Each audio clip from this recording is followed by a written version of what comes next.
another podcast episode.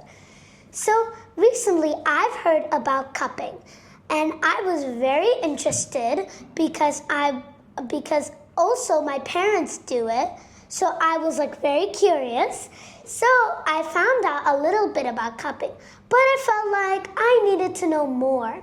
So I decided to invite a doctor who does cupping, so maybe he can educate us more about cupping. So we have Dr. Syed Asaduddin.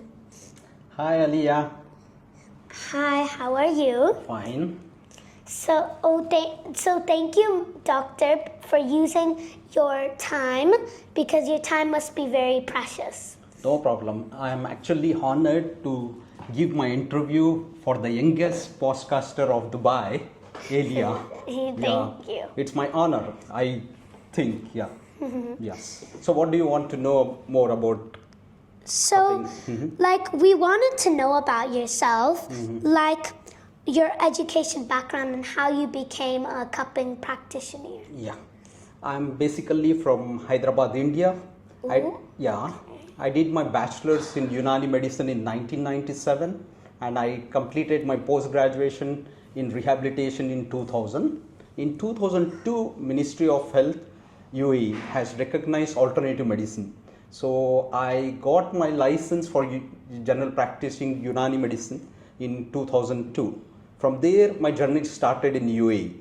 So 2002, I joined one medical center polyclinic in Sharjah. Then in 2004, the Department of Health, DOH. So DHA, which is licensing authority of Dubai, previously it was called DOH.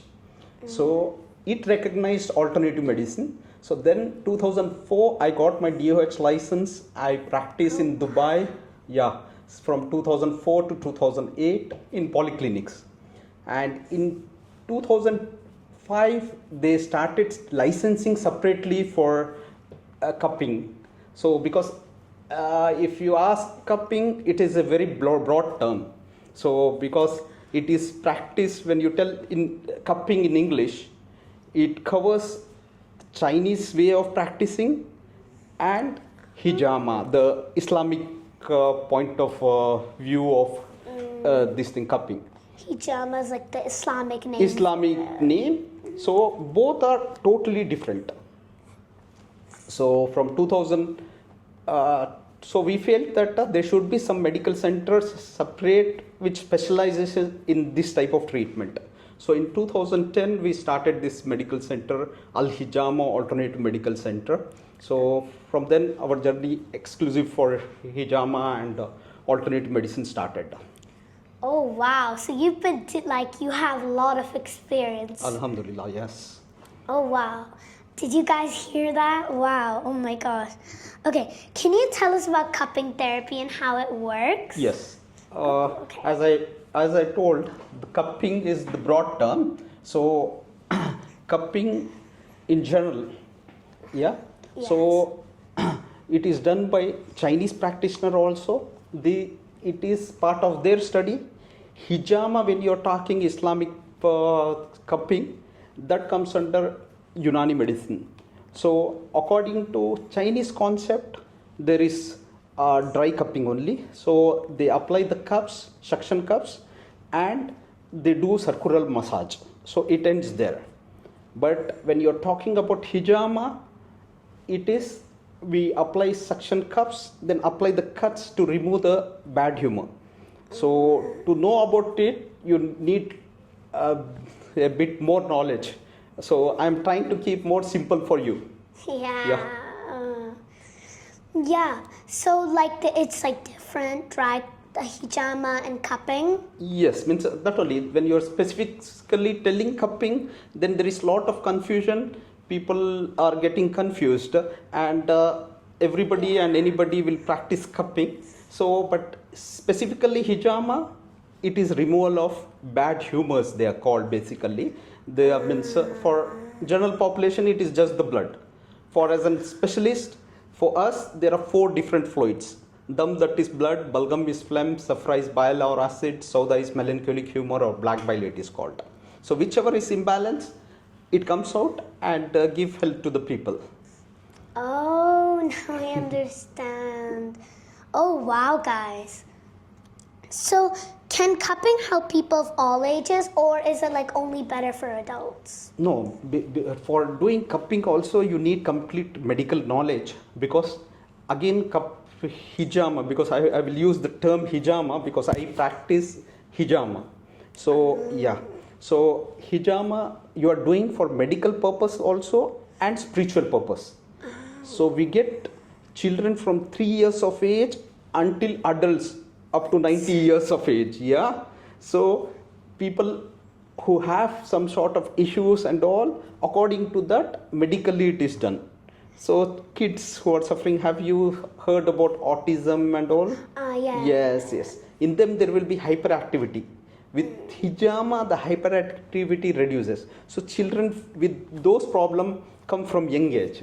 So, but we don't promote more hijama for children, because of their most of their toxins and all are removed, because their body processes and all are very fast.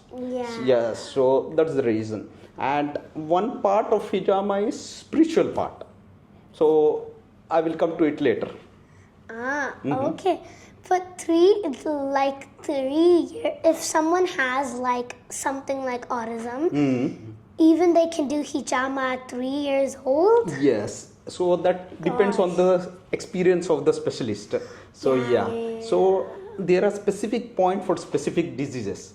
So what we do is, according to their age, type of problem, all these things, we select the points and do the cupping. Oh.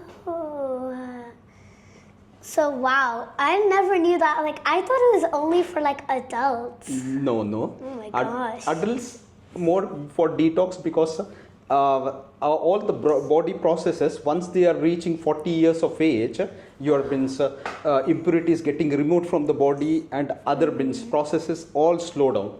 So if they are having sedentary lifestyle, eating more junk food and all, accumulation of these things will be more toxic things. Whatever is bad for the body, it is called toxins.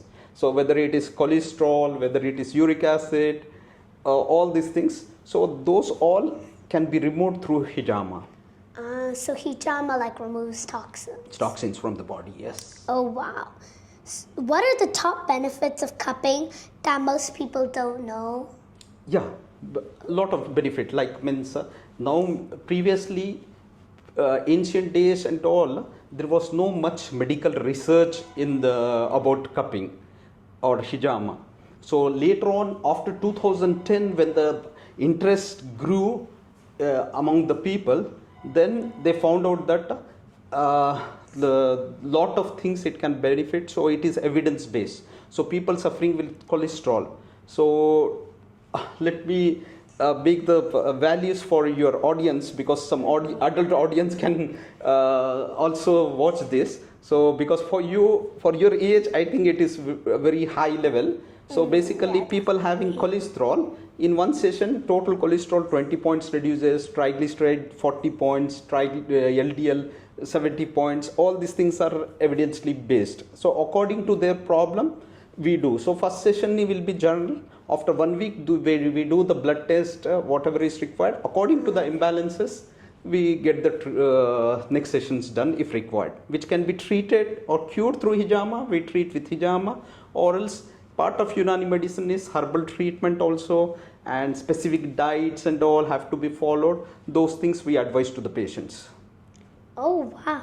So yeah, it is recommended though for adults, right?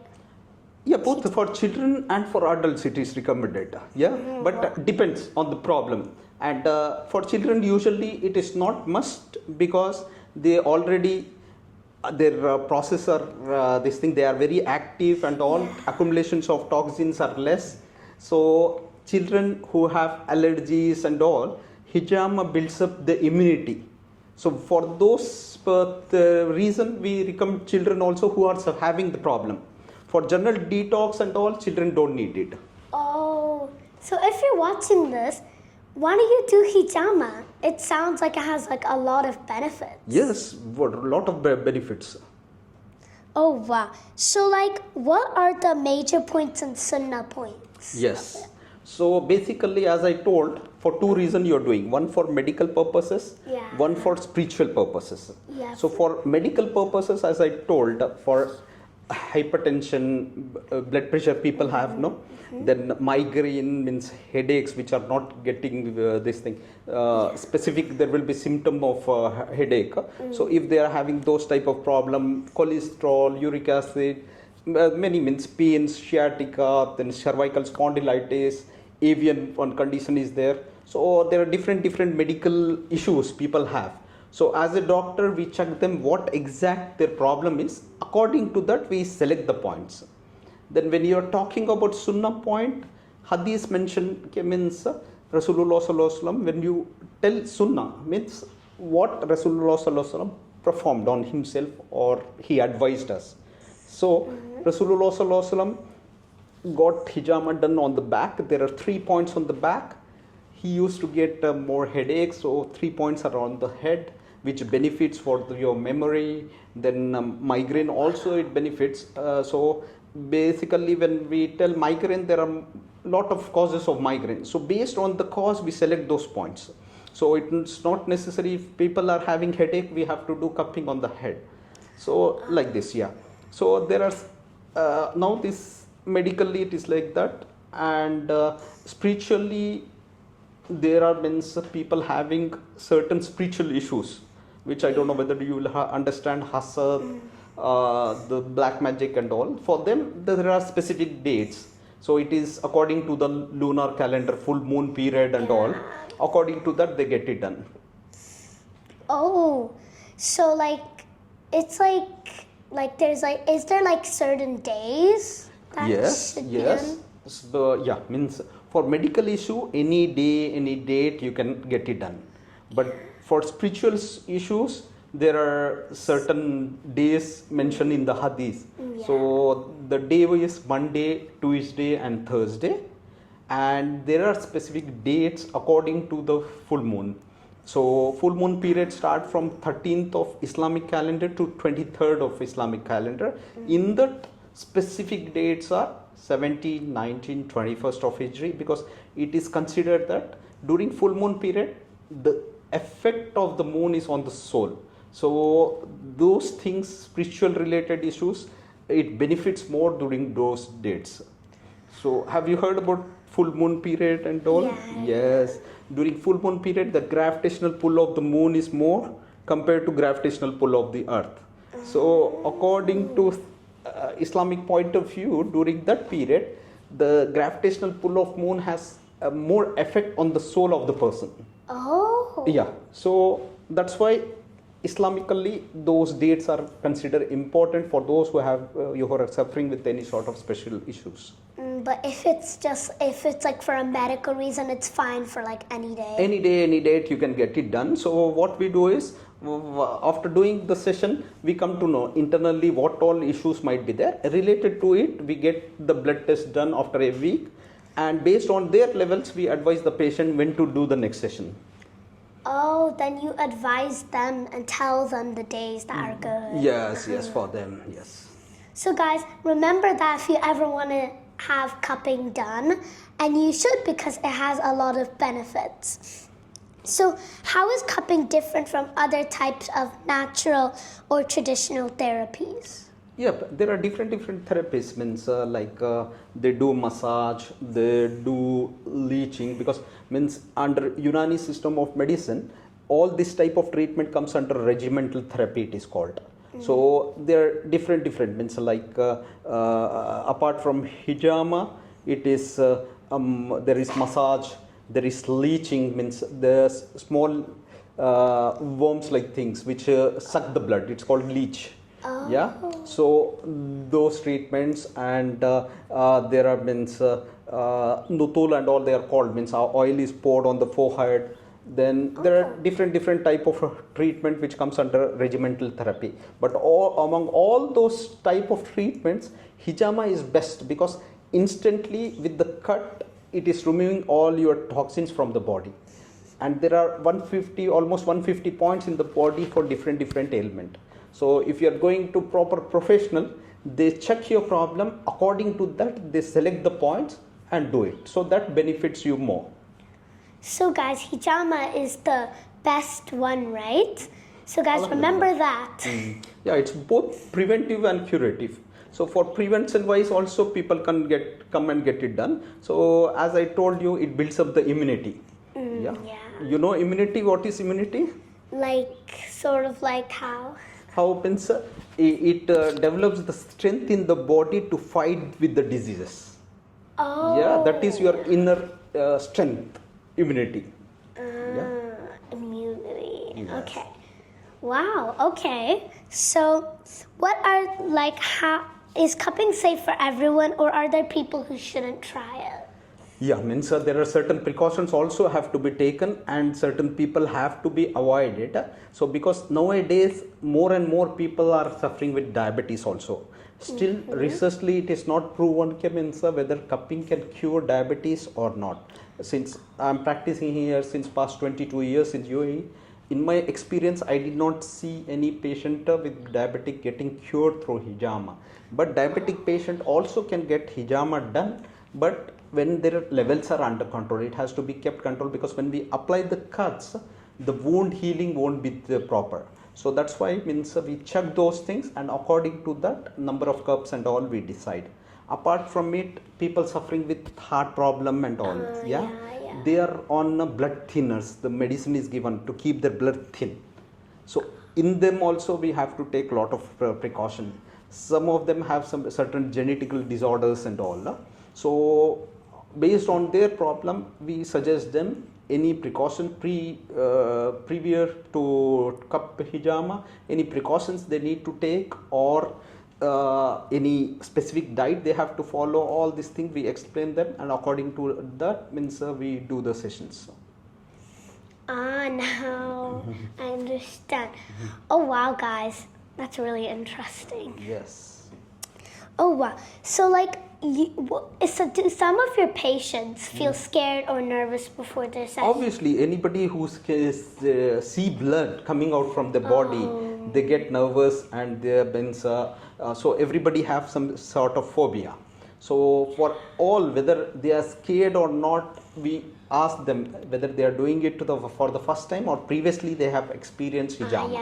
So when they come, so we apply just 2 points. So after that, once we apply the cuts, the initial phobia will go off.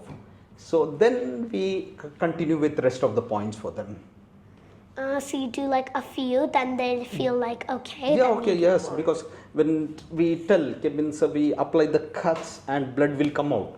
So anybody will get scared. Oh, blood is coming out from my body. Yeah.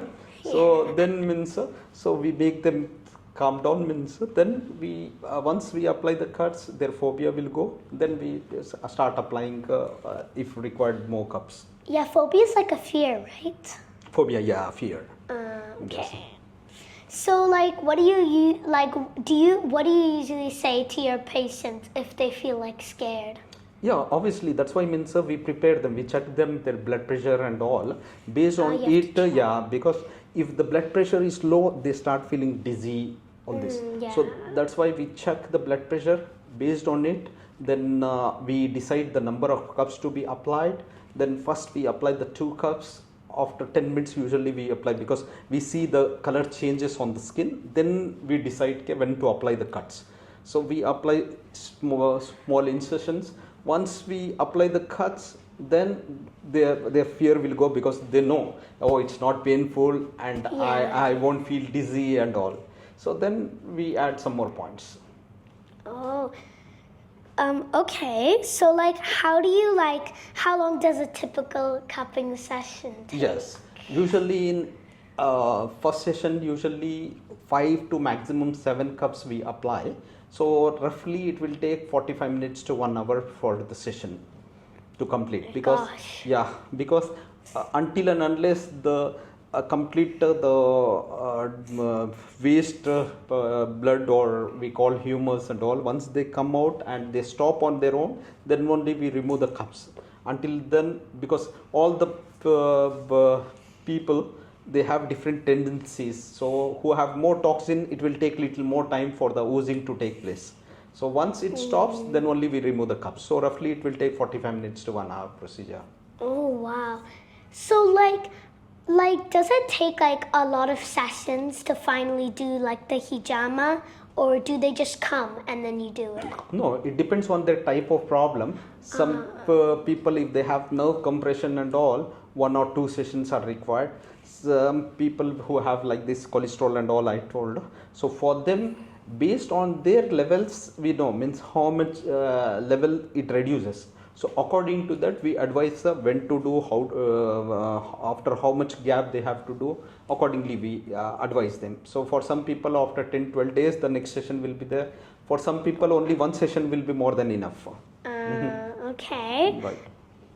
Oh wow, guys. So like it doesn't take like too many sessions usually. No, means because once it is done, you don't have to worry about getting it done always. Oh. Yeah, once you are treated for your problem. So like, are there foods or activities people should avoid before or after a cupping session? Yes.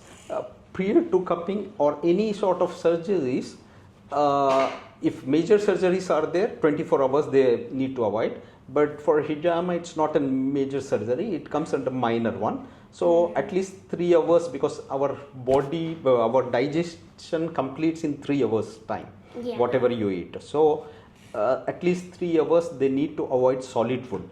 Liquids, no issue, means they can take prior to hijama also. Liquids, not an issue. In liquids like water or tea, coffee they can take, but not milk. Yeah. Yes. So like not solids or foods? Yes, 3 hours they have to fast. Then after hijama, 1 day actually light food stuff, because once the whatever the imbalanced fluids are removed in the body, the new fluids which are forming, new blood which is forming, the benefit to get to the whole body, they need to avoid certain things like all whatever is late digesting, like meat, chicken, rice and dairy products, they need to avoid for 1 day. They can have light food like any fish or vegetable curries, bread, like this they can have. So like light food. Yes. Okay. So how do you stay like updated on cupping, like techniques and knowledge? Yeah, we attend a lot of seminar and conferences. So yeah, so even I give lectures on certain topics and all. So we are always in touch, because medicine is also like a field you have to always get updated. So we do all the medical conferences and all we do attend. Yeah, because you should like know the cupping techniques. You have to know. In general means not just cupping, all means medical, because I'm general practitioner unani, so we attend for most of the medical related conferences. So like you go to like conferences, Yes. Yeah. Okay. Do you ever feel like a superhero when you help people feel better? Obviously, when you're seeing a person coming means with lot of pain and all, so after your treatment, if he's getting relief of it, you get much satisfied. Yeah. Satisfaction is important when we study so many years of medicine, that once we are treating anybody which they tried lot of treatments and it did not work out, and our treatment is working out for them. And they finally worked. Then you're like, they must feel really good. Yes. And then they feel really good. So if you could describe hijama in one sentence, what would it be? It is the best way of treatment, simple, and if you are getting it done by a professional, then you get maximum benefits. So it should not be like a person who just started doing hijama like a day ago. Because it also required complete medical knowledge. It is not just removal of blood. So if you just see a video just applying the cup and the blood, just apply the cuts and remove the blood, it is not that simple. You should have complete medical knowledge. You should be able to diagnose the condition, the cause of the problem. Then if you are treating, then you are giving benefit to the person. or you are damaging it, because in hijama also there are other things like hemoglobin and all which reduces, so multiple times or lot of cups if they are doing it also cause lot of weakness and other complications also. Oh, so like it sounds like very complicated. Yes, means with medical knowledge if you are doing it is simple, but without any medical knowledge if you are doing, yeah, like I told diabetic patients, if the sugar levels is high for them, if they have got any wound, that also doesn't heal. So that's why means it should be under control when we are doing hijama. Yeah. So finally, if someone wanted to approach you, where and how should they approach you? Yeah, our medical center, Al Hijama Alternative Medical Center, is in Sharjah, Buhaira Cornish, near Buhaira Police Station, and online also means on Google and all. If they put Al Hijama in Sharjah, they get all our details. Because this is our first licensed medical center of hijama. That's why the name of our clinic is Al Hijama.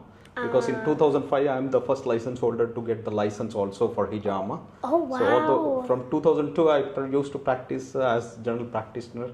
So in 2005 when they recognized hijama and started examination, so I cleared.